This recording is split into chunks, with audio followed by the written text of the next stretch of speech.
Tindak kekerasan terhadap anak-anak sudah semakin mengkhawatirkan, terutama tindak kekerasan yang dilakukan oleh sebaya mereka. Dari tahun ke tahun, kekerasan antar remaja di Indonesia semakin meningkat. Berita kekerasan antar remaja yang berulang kali muncul akhir ini menjadi sebuah awal kegagalan dalam keluarga dan institusi pendidikan.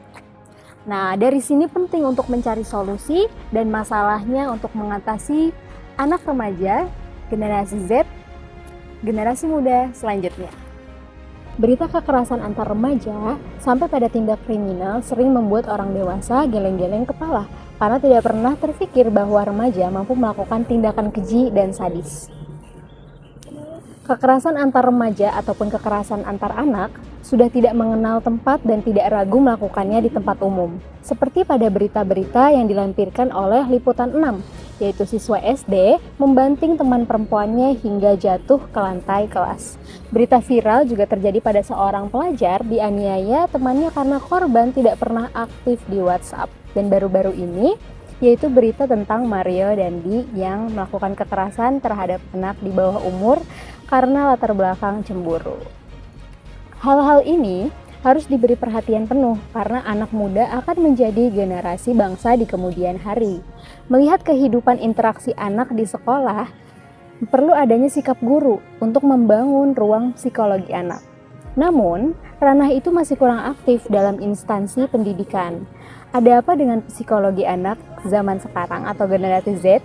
Dan sangat perlukah guru memahami psikologi pendidikan siswa-siswanya? Mestinya guru memiliki peran dalam melaksanakan tugasnya sebagai guru, harus dituntut untuk benar-benar memahami mengenai segala bentuk perilaku, baik itu perilakunya sendiri ataupun perilaku orang-orang yang terlibat dalam tugasnya termasuk perilaku murid. Hal ini dimaksudkan agar guru mampu menerapkan kewajiban dan perannya dengan efektif, efisien, dan bermanfaat nyata. Dan dalam mencapai tujuan pendidikan di sekolah sebagai tempat dia mengajar. Berikut adalah beberapa peran guru dalam psikologi perkembangan membuat konsep yang tepat. Peran guru dalam psikologi perkembangan yang pertama itu adalah membuat konsep yang tepat. Konsep seperti apa yang dimaksud? Seperti di sini adalah berarti konsep perkembangan dalam mewujudkan tujuan pendidikan. Selain membuat konsep, tujuan yang tepat, guru harus memahami psikologi pendidikan atau psikologi perkembangan yang tepat, harus memiliki strategi atau cara pengajaran yang sesuai dengan karakter murid, segala bentuk metode murid dalam belajar dan gaya belajar yang sedang dihadapi siswanya.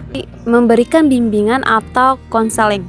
Selain mampu memberikan pengajaran yang baik bagi murid, peran guru dalam psikologi perkembangan yang lain adalah seorang guru mampu memberikan saran psikologi yang tepat dan benar, yakni dengan menumbuhkan hubungan interpersonal Anda dalam suasana keakraban antar individu satu dengan individu yang lain. Dampak positif dan negatif pentingnya guru yang bisa dan tidak bisa memberikan pendidikan psikologis kepada anaknya atau para siswa yang di sekolah. Yang pertama adalah kesejahteraan dan pengendalian emosional bagi mereka. Dampak negatifnya, para siswa bisa meningkatkan emosional mereka dan bisa mengurangi terjadinya gangguan mental pada mereka. Jika tidak, akan berdampak negatif. Siswa tersebut bisa susah mengendalikan emosi mereka, bahkan bisa mudah cemas, mudah stres, bahkan bisa menyalahkan dirinya sendiri. Yang kedua yaitu mengembangkan keterampilan jiwa sosial mereka. Dampak positifnya yaitu siswa bisa membangun atau membuat hubungan yang baik, hubungan yang sehat dengan teman sebayanya, dengan keluarga, bahkan dengan masyarakat. Jika tidak, akan berdampak negatif. Siswa tersebut bisa tertutup, sulit berinteraksi dengan orang lain, malu untuk berkomunikasi, dan tidak bisa membangun hubungan yang sehat dengan orang-orang di sekitarnya.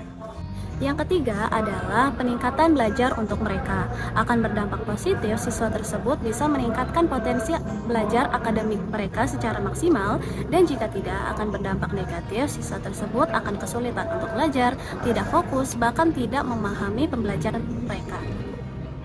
Yang keempat adalah peningkatan penyesuaian diri. Akan berdampak positif, membuat siswa menjadi individu yang lebih adaptif dan menjadi tangguh dalam menghadapi kehidupan. Jika tidak, akan berdampak negatif. Siswa tersebut akan sulit untuk berkolaborasi dan akan sulit beradaptasi secara luas pada dunia luarnya. Dan yang terakhir adalah pemahaman diri, atau siswa dapat memahami dirinya sendiri. Dampak positifnya yaitu siswa dapat mengenal dirinya dalam segi kekuatan atau kelemahannya, dapat mengidentifikasi bagaimana minat dan bakat mereka, dan dapat menentukan pilihan yang tepat dalam kehidupannya. Dan jika tidak, maka akan berdampak negatif, yaitu siswa akan sulit mengenal bagaimana minat dan bakat mereka, dan juga dapat sulit menentukan bagaimana pilihan dan juga kebingungan untuk menentukan arah pilihan kehidupannya.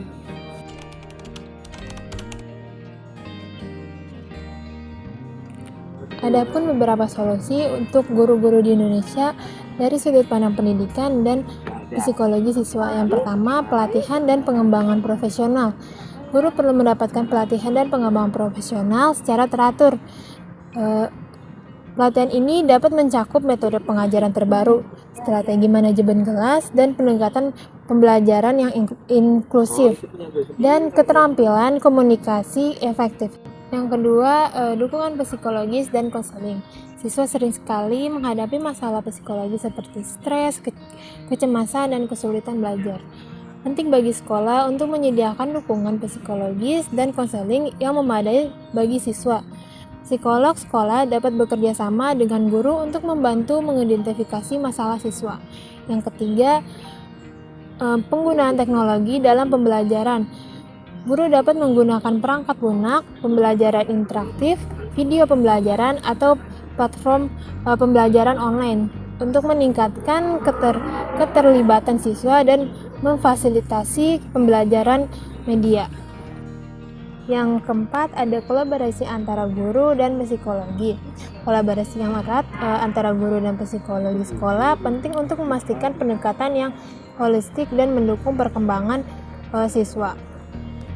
Guru dan psikolog dapat bekerja sama untuk merencanakan strategi pendidikan inklusif, mengatasi masalah khusus siswa, dan mengembangkan intervensi yang tepat untuk memenuhi kebutuhan individu siswa. Yang kelima, pengembangan keterampilan sosial dan emosional. Guru dapat mengintegrasikan pembelajaran keterampilan ini ke dalam kurikulum, termasuk pengembangan empati, resolusi konflik, komunikasi yang efektif, dan keterampilan yang manajemen emosi. Hal ini dapat membantu siswa dalam menghadapi tantangan sosial dan emosional di dalam dan di luar lingkungan sekolah. Dengan menerapkan solusi ini, diharapkan guru di Indonesia dapat lebih efektif dalam mendukung siswa-siswa dari segi pendidikan dan psikologis.